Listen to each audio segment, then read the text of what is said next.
నంద్యాల జిల్లా గత 2 రోజులుగా కురుస్తున్న భారీ వర్షాలకు భారీగా వరద నీరు వచ్చి చేరుతుంది. పట్టణంలోని పీవీ నగర్ భీమవరం వెళ్లే బ్రిడ్జిపై మద్దలేరు వాగు వరద ఉధృతిని పరిశీలించిన నంద్యాల జిల్లా మంత్రి ఎన్ఎండి ఫరూక్ మంత్రివర్యులు వరద సహాయక చర్యలను ఎప్పటికప్పుడు పర్యవేక్షించాలని అధికారులను ఆదేశించారు.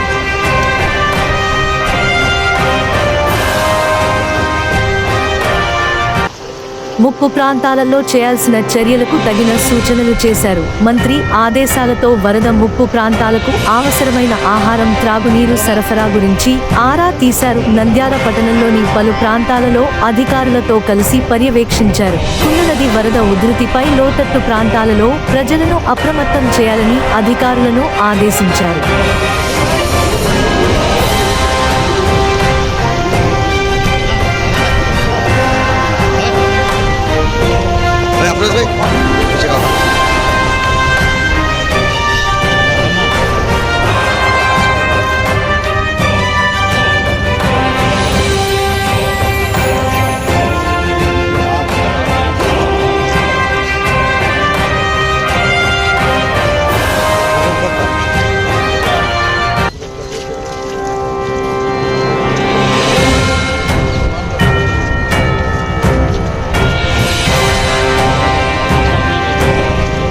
మంత్రితో పాటు municipal commissioner, ward councillor Nagaraju, police సిబ్బంది అక్కడికి చేరుకుని ఏ ఒక్క ఇన్సిడెంట్ కూడా జరగకుండా ఉండేందుకు చర్యలు తీసుకోవాలని మంత్రి ఆదేశించారు.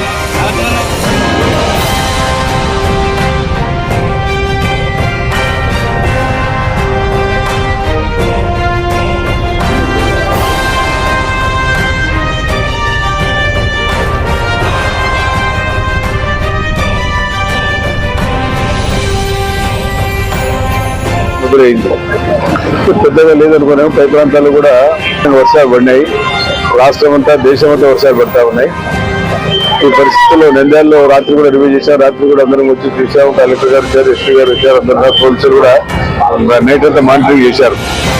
రాత్రి అంత ఉధృతంగా రాలే, కానీ ఉదయం అయితే చాలా ఉధృతంగా నీళ్ళు వస్తూ ఉన్నాయి. కుందులు కూడా, కుందులు నీళ్లు విపరీతంగా వస్తున్నాయి కాబట్టి కుందు నీళ్ళు ఆదా చేస్తామని చెప్పి జగనన్న గారు జలదూరాశి దగ్గర ఈ నీళ్ళన్నీ అక్కడ స్టోరేజ్ చేస్తారేమో అని చెప్పి ఆడ రిజర్వాయర్ ఏర్పాటు చేశాడు. ఆ రాయి తప్పని చేయమని చెప్పాలా.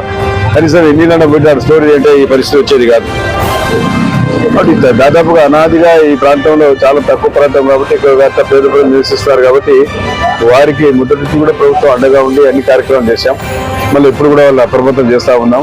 ఎందుకంటే ప్రజలు అప్రమత్తంగా ఉండాలా. మళ్ళీ నీరు పెరిగే పరిస్థితి ఉంది కాబట్టి మీరు సురక్షితమైన ప్రాంతాలు పోవాల్సిన అవసరం ఉంది. అది వార్డు కౌన్సిలర్ కూడా తెలియజేస్తా ఉన్నా. మీరు కూడా ఇక్కడ ఉండి వారికి కావాల్సిన సదుపాయాలు ఏం కావాలో ప్రభుత్వ తరఫున ఏ సహకారం కావాలో అవన్నీ చేస్తాం. వారికి సురక్షితమైన ప్రాంతాలు ఏర్పాటు చేయాలా. ఒక్కటి కూడా పొరపాటున అంటూ ఇన్సిడెంట్ జరగకూడదు. ఎవరు కూడా దీనికి బాధ్యులు కాదు. మళ్ళీ ఏదైనా జరిగితే చాలా సీరియస్ గా ఉంటుంది కాబట్టి ఎవరి ప్రాణం కాపాడాల్సిన బాధ్యత ప్రభుత్వం ఉంది కాబట్టి దీన్ని చర్య తీసుకోవాల్సిన అవసరం ఉంది. కింద కూడా చూసాం ఇందాక కుందులో అయితే విపరీతంగా నీళ్లు పోతున్నాయి. కుందులు కూడా ఆ రోజు కుందు ఎడలు చేయకపోతే నంద్యాల పరిస్థితి ఏమిటది. 2017లో చంద్రబాబు నాయుడు గారు కుందులు ఎడలు చేశారు కాబట్టి సరే, లేకపోతే ఈ పార్టీకి బస్ స్టాండ్ దగ్గర నీళ్ళు వచ్చేటి. మళ్ళీ ఈ పరిస్థితి ఉంది. ప్రజలు ఆదుకోవాల్సిన అవసరం ఉంది. బ్రిడ్జి కట్టారన్నారు ఆయన మహానుభావుడు కూడా, ఇంజనీరు కలెక్టర్ ఆయన విపరీతంగా కర్తనే ఉన్నాడు. ఆయన మీద కూడా యాక్షన్ తీసుకోవాల్సిన అవసరం ఉంది. ఈ పార్టీకి అయితే ప్రజలకు ఇబ్బంది ఉండేది కాదు. బ్రిడ్జ్ పైన నీళ్లు వస్తే ప్రజలు అవతల పోనీ పరిస్థితి, దారుణమైన పరిస్థితి ఉంది. అక్కడ దాదాపు 10,000 మంది అక్కడ నివసిస్తూ ఉన్నారు. వాళ్ళకి చాలా ఇబ్బందికరంగా ఉంటుంది. వాళ్ళకి న్యాచురల్ గా ఫుడ్స్ వాళ్ళు మంచి నీళ్ళు అది కావాల్సిన అవసరం ఉంటుంది కాబట్టి వారికి ఏదైనా ఏదైనా ఇన్సిడెంట్ జరిగితే ఏ రకంగా చేయాలో ఆలోచన చేసి వారికి అన్ని సదుపాయాలు కలిగిస్తాం. కాబట్టి ఇక్కడ కౌన్సిలర్ ఉన్న నాగార్జున గారు ఉన్నారు. నాగార్జున గారు బాధ్యత తీసుకొని ఇక్కడ వారికి ఏమేమి సదుపాయాలు కావాలో ప్రభుత్వం తరఫున అన్ని రకాలుగా సాయం చేయడానికి సంసిద్ధంగా ఉన్నాం. వాటి నీళ్లు పెరుగుతూ ఉన్నాయి కాబట్టి దీన్ని దృష్టిలో పెట్టుకొని ప్రజలు అప్రమత్తంగా, అధికారులు కూడా రాత్రి తిరిగారు. అధికారులు కూడా ఎప్పటికప్పుడు మానిటరింగ్ చేసి ప్రజలు పోమంటారు. ఎండు వదిలేసిపోతే మా ఎండలో ఇబ్బంది అవుతుందని కానీ బలవంతంగా మనం వాళ్ళు పంపాల్సిన అవసరం ఉంది. వారి సురక్షితమైన ప్రాంతాలు పెట్టాల్సిన బాధ్యత ప్రభుత్వం తీసుకుందని చెప్పి ముఖ్యంగా తెలియజేస్తాం.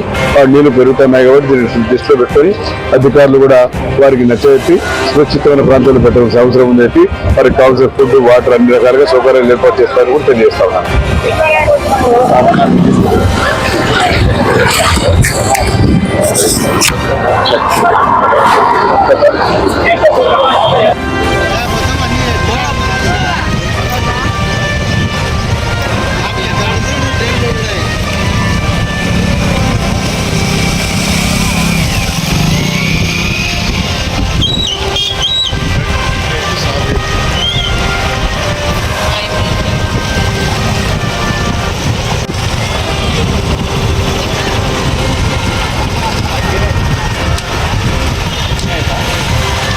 అక్కడ చూస్తున్నాం పూర్తిగా రోడ్డు జలమయమైన దృశ్యాలను చూస్తున్నాం.